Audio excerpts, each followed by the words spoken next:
Hello, friends. Today I want to talk about a person who makes the greatest sacrifices in life yet receives the least credit. A person who is often the last to be thanked and the first to be forgotten in the daily chaos of life. I am talking about the man who stands like a mountain during the fiercest storms of life. I am talking about a father. When we say the word father, what image comes to your mind? For many of you, it's a man who is strict, a man of few words. A man who comes home tired, sits on the sofa, and switches on the TV. You might think he is just there. But let me tell you, he is not just there. He is the foundation holding the entire house together, even when you don't see him moving. Who is a father? A father is someone who leaves home young for work, leaving behind his own comfort, his own desires, his own youth, but returns home every evening carrying the weight of responsibilities on his shoulders, responsibilities you know nothing about. Honda spends his entire life fulfilling the dreams of his children and running the household. He has two sets of dreams, his own, which he quietly buries deep inside his heart, and yours, which he places on his shoulders. Let me ask you a question. Look at your father's wallet. Have you ever looked inside it? It is probably old, torn, held together by a rubber band or tape. He may not have money in his pocket, but he always carries courage in his heart.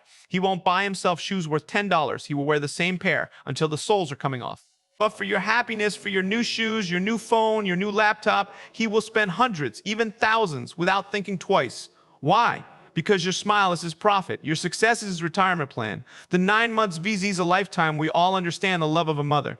A mother carries the child in her womb for 9 months. She feels the kicks, the pain, the morning sickness. It is a physical bond. But let us not forget, a father happily carries the responsibility of that child for a lifetime. A mother gives birth to the child, a father gives birth to the child's future. When the child is born, the mother holds the baby close.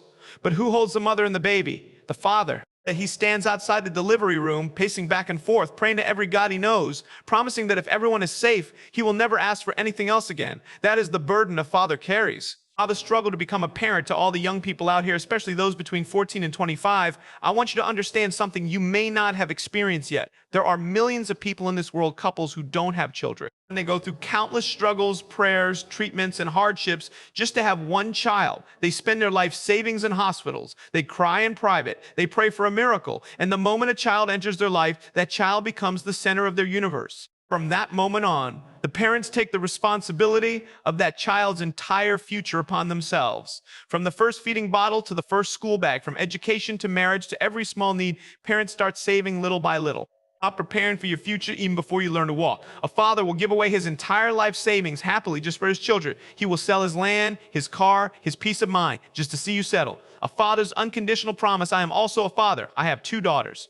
And believe me, when I became a father, my entire definition of strength changed. Before children, I was brave for myself. After children, I became brave for them.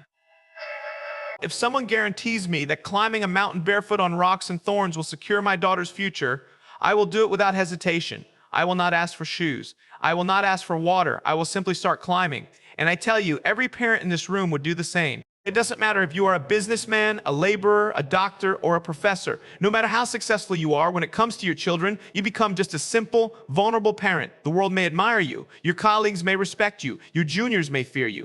But when your child is in trouble, when your child is sick, when your child is crying in the middle of the night, you break. Because nothing in this universe is more powerful than a parent's love.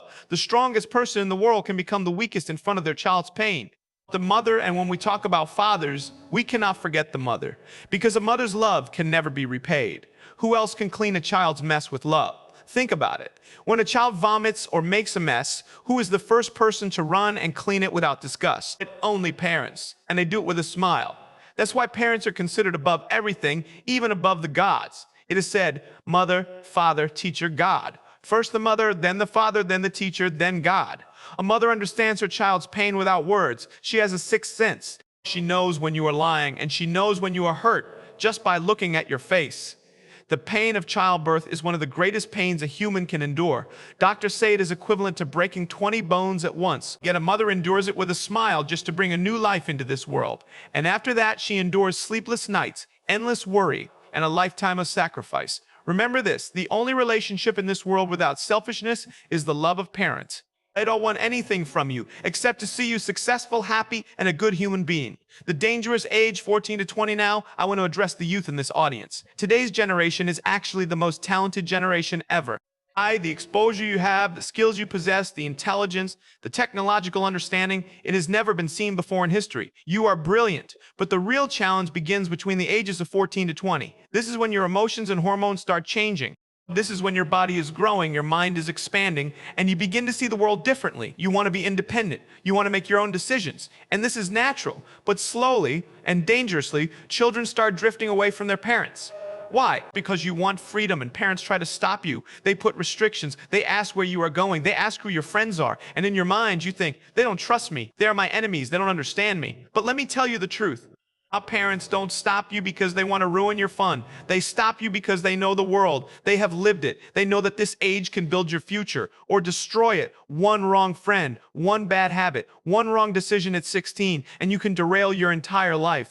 Your parents are not trying to lock you up. They are trying to protect you from the fire they know exists. But children feel that their parents are their enemies. So you start hiding things, you start lying, you stop talking to them, you prefer friends over family. And this cycle continues generation after generation, the regret of silence. And here is the tragedy. When you are 14, you think your parents don't understand you. When you are 18, you think they are controlling you. When you are 25, you are busy with your career and your own life. You call them once a week, you visit once a month. But when you turn 30 and you have your own child, then suddenly a realization hits you like a thunderbolt. You sit down and think, my God, my father went through this. My mother felt this way. And by then your parents are old. Their hair is gray. Their hands shake. They can't run like they used to. And you wish you could go back to your 16-year-old self and just say, thank you. I understand now. But time doesn't rewind. What you must do so. What do you need to do? It's simple and it's urgent. First, respect them now. Don't wait for a birthday or Father's Day. Go today. And look into their eyes and say, thank you for everything. Do it before you are standing in front of a photograph. Second, talk to them. Tell them about your day. Ask them about theirs. Your father may seem quiet, but he is waiting for you to start the conversation. He is waiting for you to break that wall. Third, protect the relationship. When you have a fight, don't let the sun set on your anger. Apologize. Hug them. They are waiting to forgive you. They are not holding grudges. They are holding hope for you. Conclusion, I want to end with this thought. If your parents are alive today and you can still see them, hear them, touch them, you are one of the luckiest people on earth, because there are millions who would give anything to hear their father's voice one more time. Millions who would trade all their wealth to hold their mother's hand again. Do not wait for a tragedy to appreciate the blessing. Your father may not say, I love you every day, but every time he works late, every time he pays your fees without complaining, every time he worries about you in silence, he is saying it. A father's love is the most silent love. It is the unspoken heroism that keeps this world running. Honor it, respect it, and be the child they always dreamed of. Thank you.